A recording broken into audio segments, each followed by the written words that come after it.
ദിലീപ് കേസിൽ കോടതിക്കെതിരായ നിയമോപദേശം നൽകി ഡയറക്ടർ ഓഫ് പബ്ലിക് പ്രോസിക്യൂഷൻ. ഒപ്പം സ്പെഷ്യൽ പ്രോസിക്യൂട്ടർ അജയകുമാറിൻ്റെ വിശദമായ കുറിപ്പും ഗവൺമെന്റിലേക്ക് എത്തിയിരിക്കുന്നു.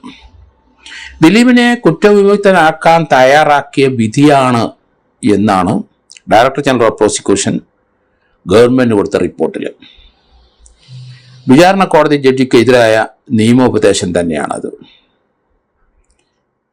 നമുക്കറിയാം, ആ കേസിനകത്ത് അങ്കമാലി കോടതിയിലും പ്രിൻസിപ്പൽ ജില്ലാ ജഡ്ജിയുടെ ഓഫീസിലും ട്രയൽ കോടതിയിലും 3 സ്ഥലത്തും ആ കേസിൻ്റെ ദൃശ്യങ്ങൾ അതാരോ പകർത്തിയത് റെക്കോർഡ് ചെയ്തു.